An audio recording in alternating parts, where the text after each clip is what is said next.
urabona ko bararasa bakimuka, bararasa imodoka ikegera inyuma. Hakurya n'umugezi wa Rusizi, hakurya y'umugezi ni muri Republika ya Demokarasi ya Kongo. Aha mubona haguye igisasu gikomeye cyari kivuye i Burundi, ariko utinyira umunyekongo azanye isukaje kugicukura.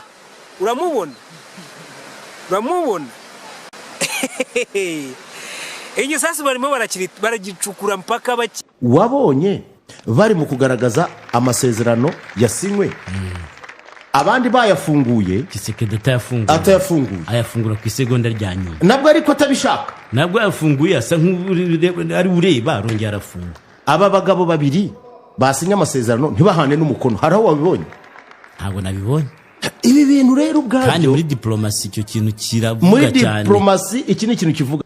Yaba Trump yaba yibeshye ku barwana, ese abasinye kona Trump yasinye ariko we yasinye nk'ubihagarariye, ariko hari ibihugu bibiri byasinye u Rwanda na Kongo, basinye kurangiza iyihe ntambara? Harangiye iyihe ntambara? Ese u Rwanda ruri kurwana na Kongo, niye ntambara yarangiye? Cyangwa ufashe nta kibazo babita banyita Mukangiriho Jeannette, ndurutse muri Kongo. Intambara iraduhangayikishije cyane, hari abandeje bombe yaguyeho barapfa, abana babiri n'umugore n'abantu b'abagabo babiri.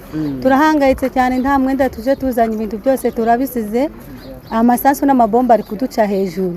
Ubu ko tuje gutya nuko nguko ibintu byose turabisize muhira. Abo bapfuye muje mubashyinguye mu basinyere Bibiliya mu Isirayeli? Turabasize, bavuze ko bagiye kubashyingura. Nimba bagiyeyo nimba batagiyeyo ntawe ubiza, kuko abantu bapfuye cyane. Ni bande bababwiye ko bari bubashyingure? Abagabo basigayeyo. Hari abagabo basigayeyo, basigaye mu rugo nibo basigaye, nimba babashyingura, ariko bavuze ko bagiye kubashyingura.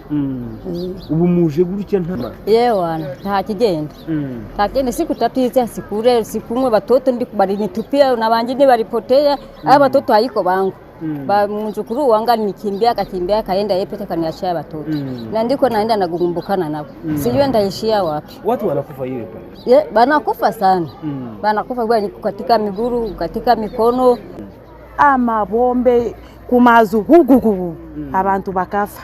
Ejo mugore yafuye n'abana batatu, ubu twazuze ntumba ndawo muhamba araborera mu nzu. Mumusize he? Twakuye intumbe z'abana n'umugore tushira mu nzu, twari tuzi ko tubyuka mu kitondo tuhamba, ariko ibi byavuze 5 4 bibyuka kandi putu bishi. Ubu intumba zisigaye mu nzu z'umugore bice. Muje mutabashinguye? Ntabwo tubashinguye, tutabashingura kandi kuku urashingura gute? Mwarimu bahigute ku mibereho, mwarimu gisohoka mu nzu kugira ngo umuntu uko mwabona uko mubona ibibatunga? Byose bikubita mu kitondo bigera saa 8 kwanza bakabanga baruhuka, tukagenda kwanza tukashakira abana